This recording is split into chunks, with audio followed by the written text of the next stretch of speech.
Hi, everybody. How you doing today? What's the weather like where you are, inside and out? That's a reference to one of last week's prayerful pauses. Um, I was thinking, I've been doing a lot of work with Paul lately, the apostle. He's never been one of my favorites, but I'm coming around. One of the things that I've come to appreciate is Marcus Borg. I think it was Marcus Borg, in reading the Bible again for the first time. I think that's where it was. I could be wrong, but that's a good book too. If I am wrong, read it anyway. But in that book, he talks about Paul being a mystic.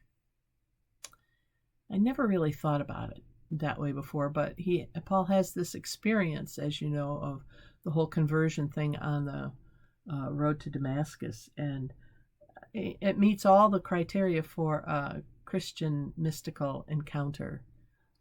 Losing touch with your present reality, experiencing Jesus, hearing or seeing something from, God, changes your life, changes your perception. So now I look at Paul differently, and I think about what he has to say differently, and it has helped me to not keep him frozen in time, because he said a lot of things that I didn't much care for, or at least they were ascribed to him. Maybe he didn't say all of them.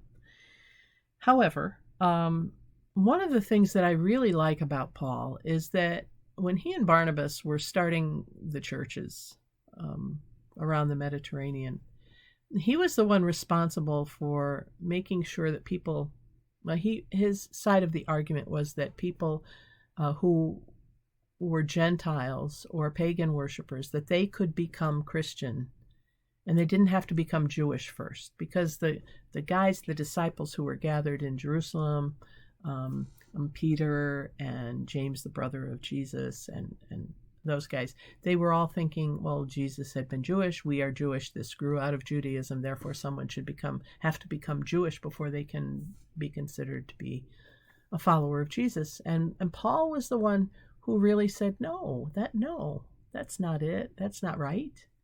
Paul was a Roman citizen as well as being Jewish prior to this mystical experience. And he kept having these experiences that kind of opened up the prospect of non-Jews following Jesus. And, of course, that led then to the Roman Empire becoming supportive and accepting over the years, accepting the non, then accepting the non.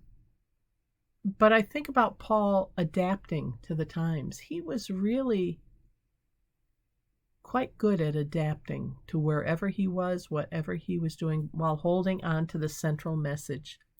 And that's kind of where I'm coming down on Paul today. It makes me wonder what he would be like in the 21st century. It makes me wonder and believe that he would have probably been supporting a lot of the new ideas as far as church and spirituality and communication are concerned.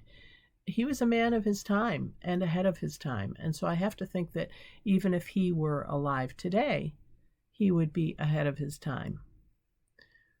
And that limitations that we place on people, he would see beyond. He would be pushing us as the church to move beyond.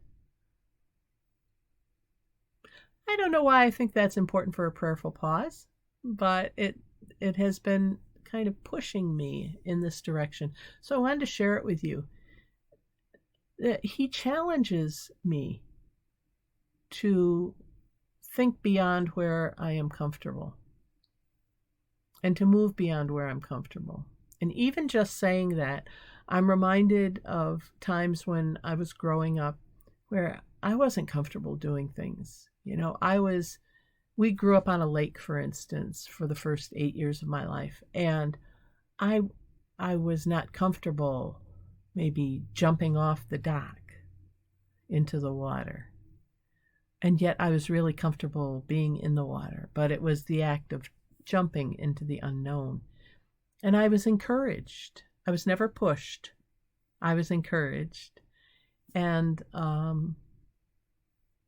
I have that sense of Paul, that right now in our church, I don't just mean Presbyterian, but I mean Christian churches, we are being called to jump off the dock.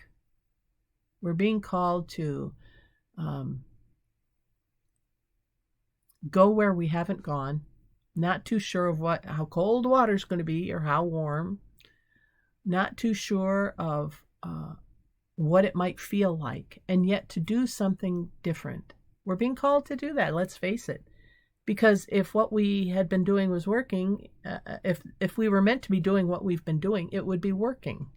And it's not working in terms of vitality, life, reaching out and sharing the message. It's just not working. So we have to be trying new things. Where some of these prayerful pauses are for people who are not in churches, I think this one is designed maybe for those of you who are still in churches. You got to do something different and step out and be brave and be different and challenge yourself. And think of Paul, who started all those churches. And also think of Paul and all the churches he started. Not one of them is still going. So churches are going to not be forever. They're going to come and go. And it's okay. God will keep going. Each individual church doesn't have to. And for those of you who aren't in churches, let me say this to you. Start your own. Change your concept of what church is. It does not have to be a building. It does not have to be a group of people, a huge thing with choirs. And, what do you need to have in order to worship? Well, probably some scripture and some prayer, maybe music. I hope music, because I'm a musician, and some reflecting. You need the Spirit is what you need. And wherever two or more are gathered, the Spirit is there. So start your own church. Do something different. Follow that sensation, that feeling. That's what Paul did. And just keep including more and more and more people, because that's what Paul did. That's what Jesus did. All right, end of the pep talk. I guess it's a pep talk on, I don't know on what. What is this about? Is it faith? Daring to jump off the dock? You can't just sit around and do nothing, because God is calling us to do something. I'll leave it up to you to figure out your own individual message. Hope that's upsetting and unsettling for you for the day. All right, everybody, go jump off the dock. Thanks for joining me for this prayerful pause. I'm Pastor Deb Swift, South Presbyterian Church in Rochester, New York. We're the ones that sold the building. Yeah, and we're still doing church. The church has left the building. You can leave the building in your head about what church is supposed to be. Create something new. Be like Paul. Bye for now.